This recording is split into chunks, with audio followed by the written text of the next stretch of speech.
How did you receive the death of Raila Odinga? First of all, it was confusing because from the beginning, nobody was emphatic on Raila's health status, which was quite unfortunate. And the people were not prepared for this tragedy. In fact, when it was confirmed that my friend Raila had died, I remembered the assassination of Julius Caesar, where Mark Antony said, "Whence cometh such another?" That is a question the Kenyan people will continue to ask. Because Raila was a major, important, crucial component of Kenya's political juggernaut. He is irreplaceable. And I can predict that there's going to be a realignment, a shift in the way Kenyan politics is going to be played moving forward. I have known Raila for many, many years because I worked with him when he was KANU's Secretary General during the Daniel Arap Moi administration.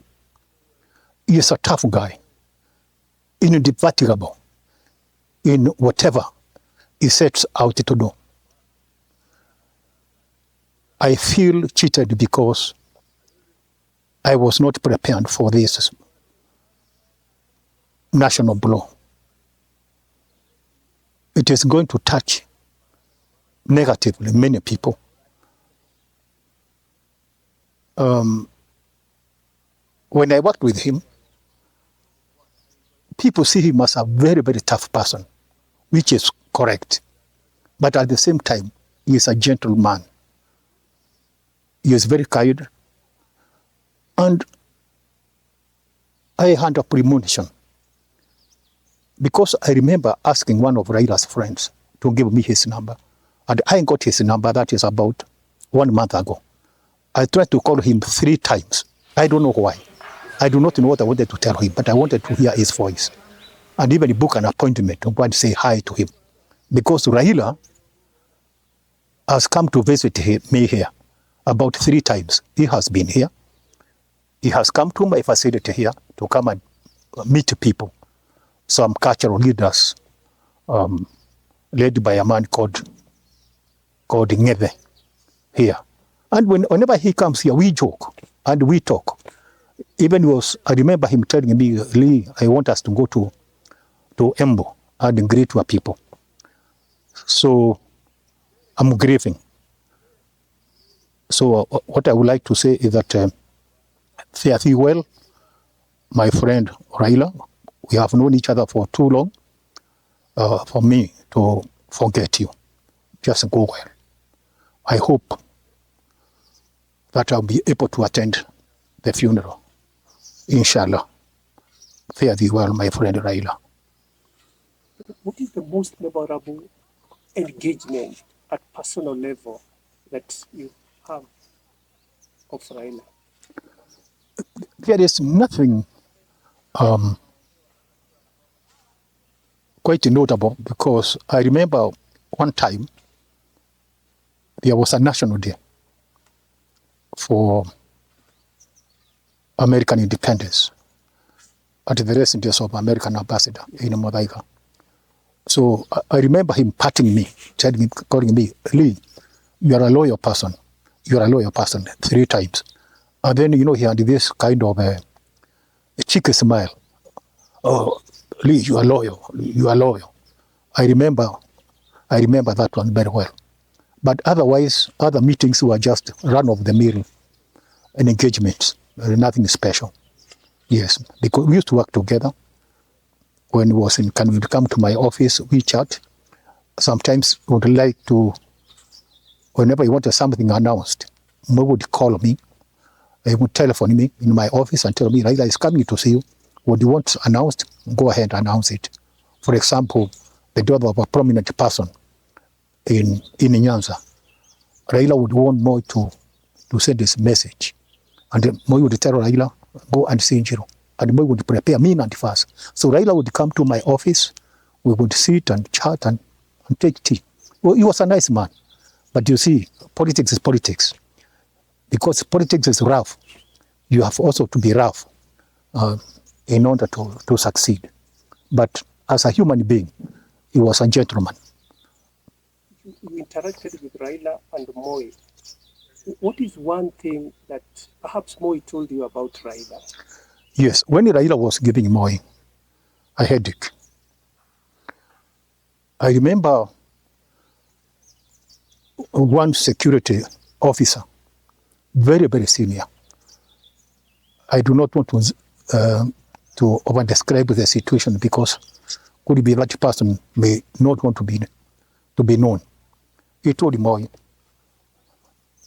Your Excellency, why is this man giving you problems? Give me permission and then we take him out. Moi said, no. We can't do that. Let him be. Moi refused. Some people wanted to eliminate him, but Moi refused. And remember, even when his father died, Jaramogi Oginga Odinga,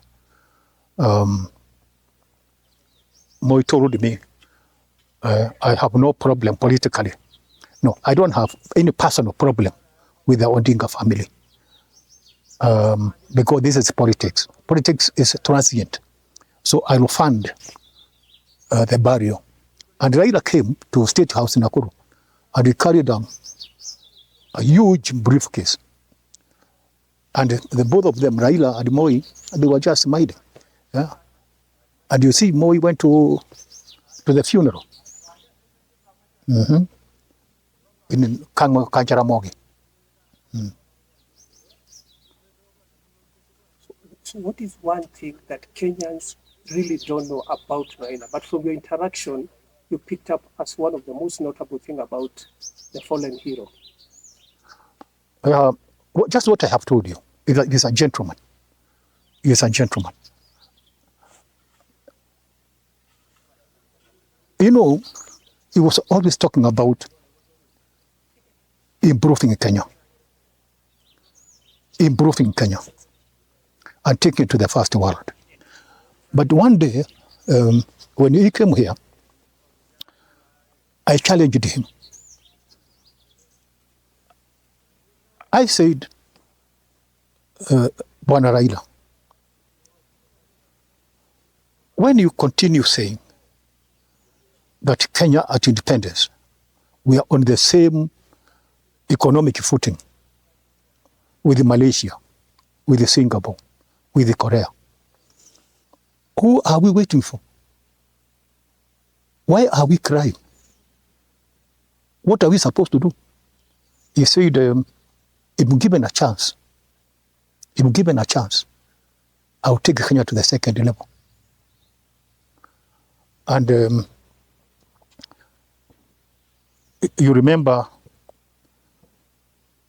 I also disagreed with Raila's bid for the chairmanship of the African Union.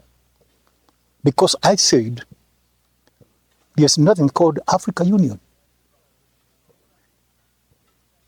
It's a charade. How can you call it African Union and you have to change money from Kenya shillings to dollars and then you go to Addis Ababa? What union is there if we do not have the same currency? What union is there if you have to have a visa going to Addis Ababa? What kind of union is that? For example, my argument about African Union is that if you read the history, Ghana is recorded as the first African country to be independent in 1957. But remember, Sudan became independent in 1956, but they refused to be called an African country.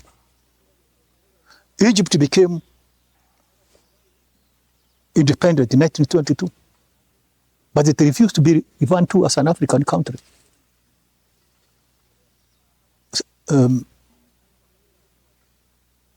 Liberia became independent in 1847, but it refused to be recorded as an African country. So when you say Africa Union, what is it based on? Like now I see African leaders going to New York during UNGA, United Nations General Assembly, saying that Africa is not on the agenda of global affairs. It is not discussed. Africa has got 1.5 billion people.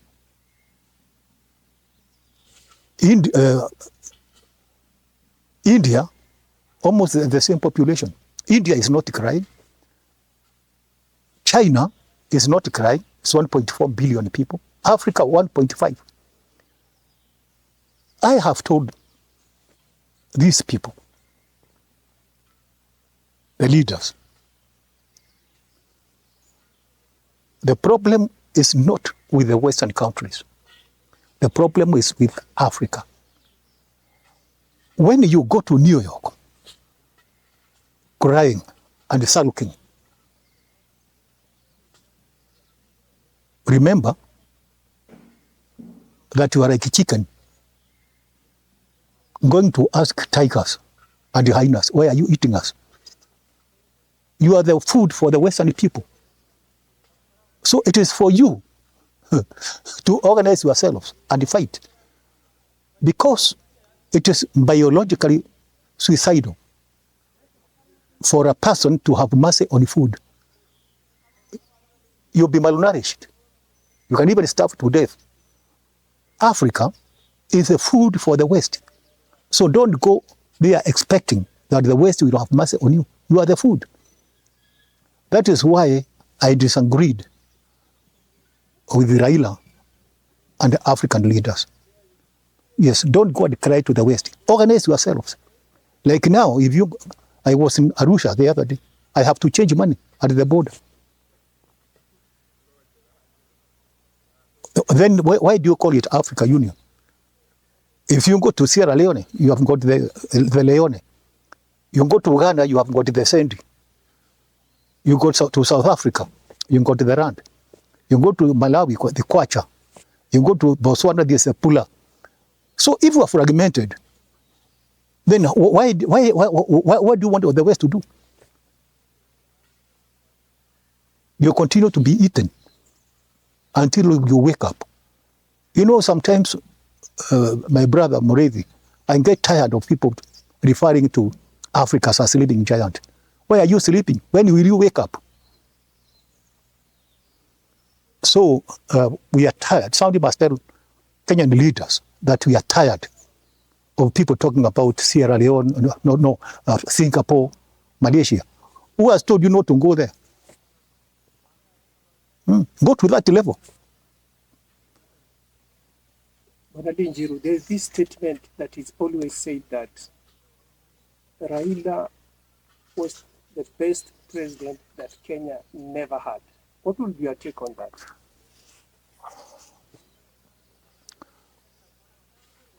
I don't believe it, because that's a matter of conjecture. Because there's never been one. Or what I said, my view is this. Raila was the luckiest politician in Kenya, because he will never be blamed for anything. But they benefited during the Kenyatta time. They benefited during the Moi time. They shook hands with Moi, with Kibaki, with Raila, with Ruto.